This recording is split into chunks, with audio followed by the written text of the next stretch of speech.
back to another high and low end. I literally duped the entire half of my face. Okay, this is the second rendition that I did of this video. If you have not seen the first one, check out the link here. Pause this video, don't leave, come back, come right on back. Watch that video first. Today's look is a little bit more simple and everyday wearable compared to the first high-end versus low-end video that I did. So I created this look using literally on one side higher end, more expensive products, and on the other side I use products that are a little bit more price friendly. I bet you can't pause this video and tell me which side is which. I know you can't. I know you can't, girl. Don't lie to me. These videos are really fun to create because not only do I show you like inexpensive alternatives to really expensive products, but I also see how they compare throughout the day. So without further ado, let's go ahead and get started. By the way, nobody needs to know this for real. I recorded this video yesterday and accidentally deleted all the footage, okay? But if anybody got any problems about it, you can go ahead and see me down in the comments section, okay? The NYX Angel Veil Primer is a dead-on dupe, like literal duplicate of the Hourglass Mineral Veil Primer. The only real difference is like give or take the first few key ingredients, which I will say the Hourglass, because it is more expensive, is made with better for your skin ingredients. But if you don't really care and you want something that performs just as well, go with this one. And yes, there are ingredients in both of these primers that leave a white cast. I don't know why it does that, girl. I don't ask questions. We're gonna keep rolling with it, okay? It's slightly darker around my mouth, and sometimes when I apply foundations, they'll match me everywhere else but be gray around the mouth area. So in order to counteract that, I use like a peachy or orange color corrector. The one that I'm gonna be using on this side is from Cover FX, and it's really great, but it ain't cheap. I got sent this BH Cosmetics little color wheel, and normally stuff like this I don't really pay attention to, but one day I was like looking at it and I saw that there was a peach like color corrector. Obviously I really liked it because it's almost gone, and I was like, okay, why not? And I started using it and I really like it. Actually, compared to the Cover FX corrector, I prefer the BH one simply because I like how orangey this is, whereas this one runs a little bit more red. They both pretty much do the same thing, and they both have the same exact consistency. Okay, both sides look even. We are ready for foundation. I'm a huge fan of cushion foundations. I love the technology, I love the finish. One of my all-time favorites is when Lancome came through and created Miracle Cushion. What I love about this is everybody was like, well, they copied Korean beauty. Well, everybody in Asia was doing, okay, but they wasn't making nothing for nobody that looked like me, okay? So shout out to Lancome because they basically took that technology and made it more easily available to everyone. It's basically just a foundation on a waterbed sponge. Aside from Laneige, but Laneige only comes in like 5 shades. The L'Oreal Lumi Cushion is the only other drugstore cushion foundation that I know of that exists. And these are both L'Oreal brands. So today I want to side by side compare them. I already know what to expect from the Lancome Cushion Foundation, so I'm just gonna jump right in. Absolutely love the coverage. However, if you are a full coverage person, if you are into matte foundations, you are not gonna like this. More skin-like. I think, in my opinion, it's got the perfect amount of coverage. It's not too light, it's not too little, but it is very lightweight. On this side, oh wow. So the shade, okay, so the L'Oreal one burns a little bit more. I actually looked up the ingredients and I did compare them, and they are slightly similar, give or take a few of the key ingredients, which again, I mean, honestly, I know that a lot of people think that there's not a huge difference between like high-end foundations and low-end foundations, and that's true to a certain extent. It's true in the way that they look and that they apply, but like honestly, like they do.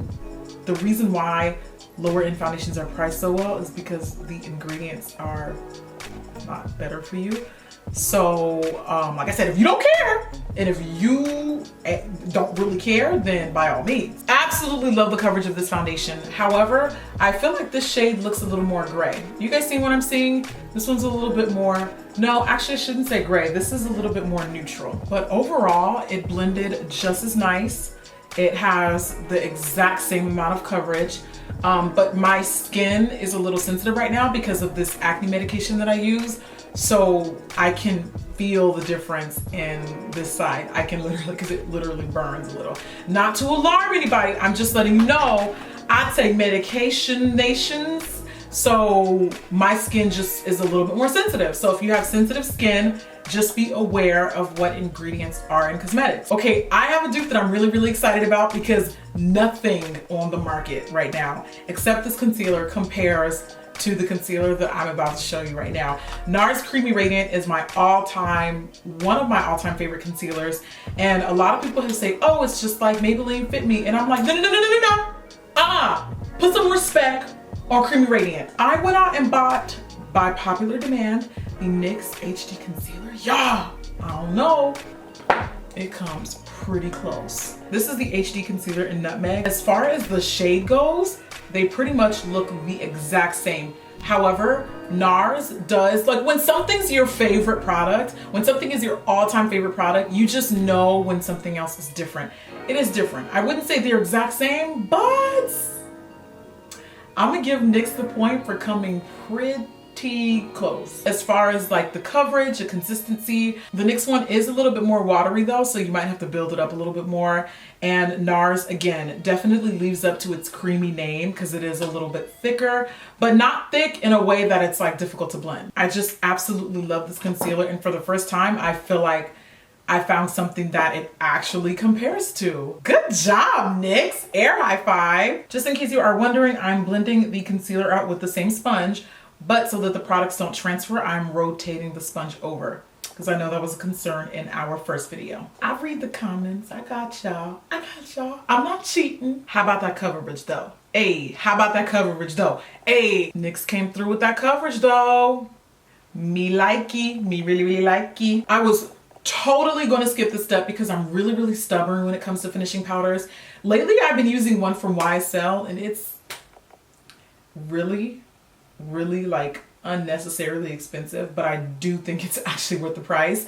It is the Soufflé d'Eclat, and what I like is these run creamy beige, and this is the shade number 4. I actually use number 3 and 4. 3 is a little bit lighter. Today I'm actually going to use shade number 3 because I'm going to be comparing it to the NYX Mineral Set It Don't Fret It. This is a matte finishing powder. Not sure if this is meant to be used in the under eye, but the first time I tried it, I had no issues. So this powder is so finely milled and so buttery soft, and so is this one. So today I'm gonna put them to test. Who do I think I am comparing a Zola powder to YSL? You know what? I'm Jackie Aina and I just feel like doing it, okay? I actually do prefer the YSL side because it blends into the skin better, and I'm still piling this on and it's still very subtle. So a couple months ago, Benefit launched a bunch of new brow products and I have been 100% living for them. They're long wearing, they're super like, they're not too waxy, they're actually a little bit hard, but I love them. And they also run cool, whereas a lot of people were saying their old brow products were really red. It's the only thing that I wish they just had like one color darker. So today I'm gonna be comparing them to the NYX. I promise this video is not sponsored by NYX. NYX is just dope. But I'm gonna be using their eyebrow crayon, and I like both of these pencils for that really kind of like hard but still movable texture that I get from both of these brow pencils.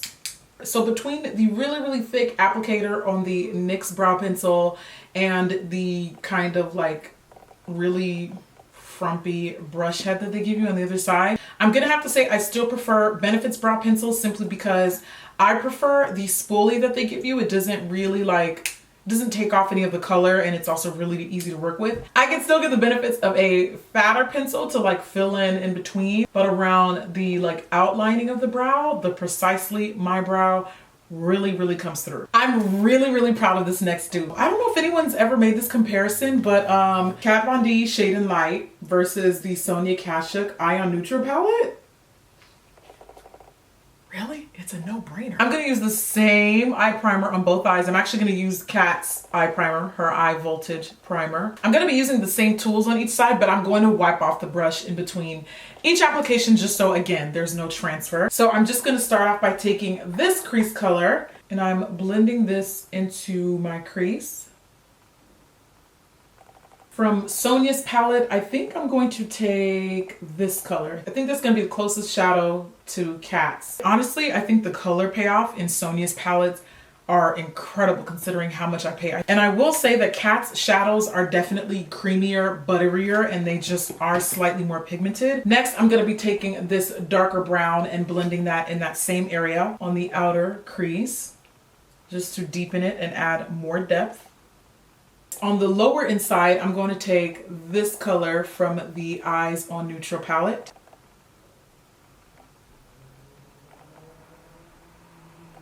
And then using the black from both palettes, I'm just adding just a speck of that on the outer crease. Just because they look the same, it does not necessarily mean that they wear the same too.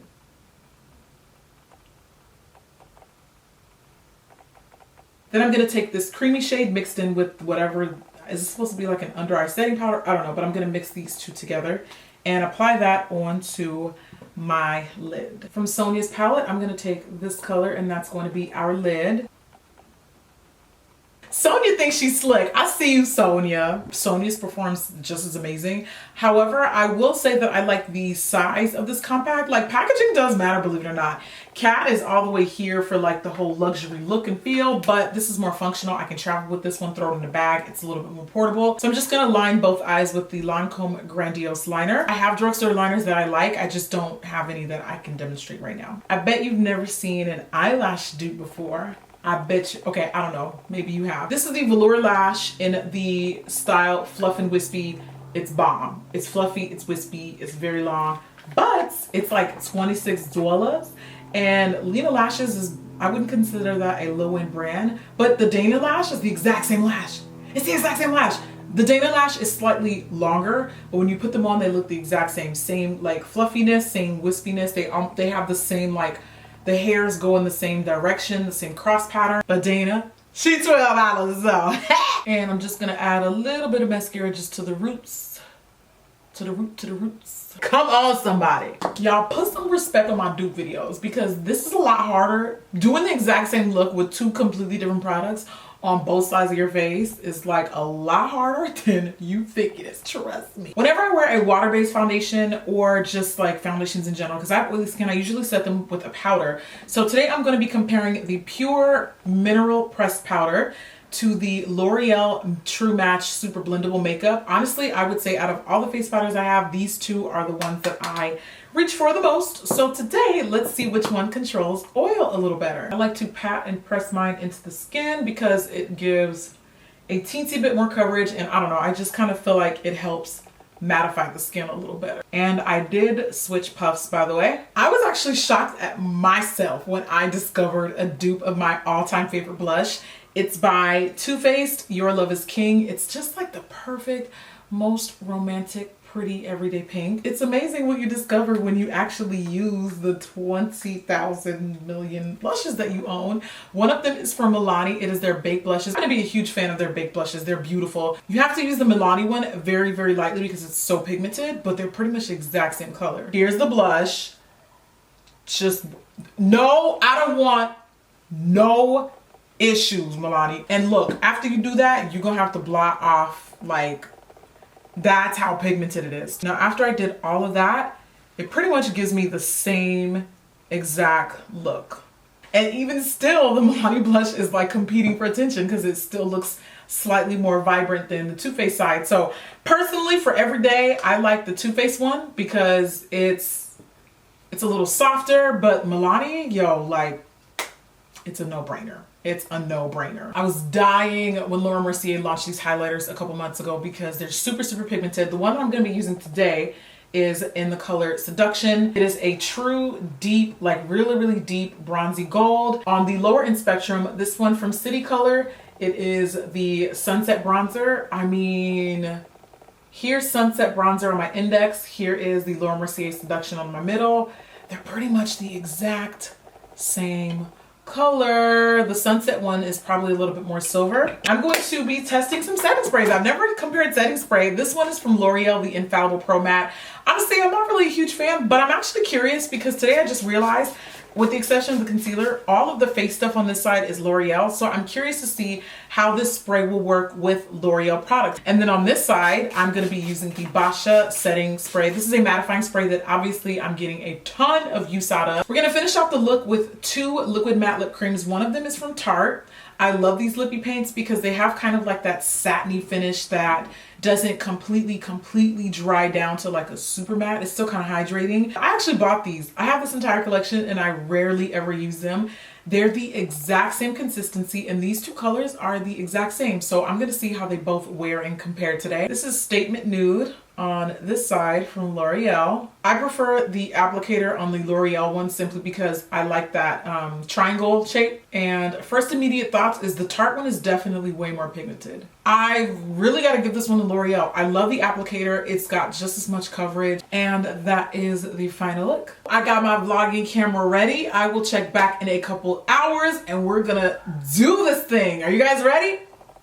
I got a long drive. Okay, I'll check back in a couple, I don't know, maybe like 2 or 3 hours. Okay, so I'll see you in a bit. Okay guys, midday checkup. Lips are looking good. They survived a Starbucks s'mores drink.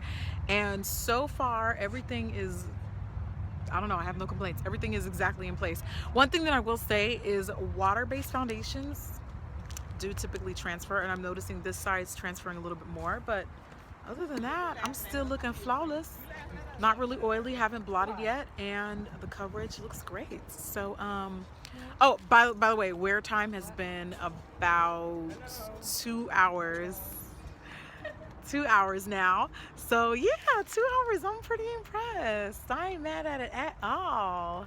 I'm so tired. Woo. This makeup has been on a lot longer than I originally planned. It's now almost 1 a.m. Overall, I think my skin looks great on both sides. I see a little bit of oil coming through, but I'm not, surprisingly, not as shiny as I usually am. So I'm really happy with the way my skin looks. I noticed that the lips, the Tarte formula and the L'Oreal formula, even though they feel the exact same, the Tarte one actually does dry down and set. The L'Oreal one keeps moving throughout the day. I only applied each side. I did reapply both sides once today, about like 4 hours ago, but it lasted like pretty well after one application. Let's move in so you guys can see. This bad boy right here had hella flashback. Now this could have something to do with the fact that it says it's a matte finishing powder. I don't know if this is supposed to be, I'm assuming it's supposed to not be for like under eye. It's supposed to be like all over face. It's supposed to be kind of like a last step, like literally a finishing powder. But I've never had an issue with a finishing powder or a translucent powder being used underneath the eye and it having a kickback like that in a picture. So that was a fail. But everything else held up really well. I feel like compared to the last video, this is the first time I'm giving like thumbs up all across the board. And I really kind of wanted to like not score this time because I wanted you guys to be the judge and I wanted you guys to look and see, you know, like you guys to make that decision for yourself, what you would prefer, what you wouldn't prefer. Personally, I like to indulge in both, but I also feel like in 2016, like inexpensive makeup has come such a long way. I remember when I first started on YouTube and there was just a very, in my opinion at that time, there was just a very clear, distinct difference between stuff that you buy at the department store and stuff that was at the drugstore. So we've come a long way. We made it. And I'm really happy with literally the way the entire look held up throughout the day. Did you enjoy today's video? You know what? I really hope you did. And if you didn't, why don't you just subscribe anyway? I mean, why not? Why not?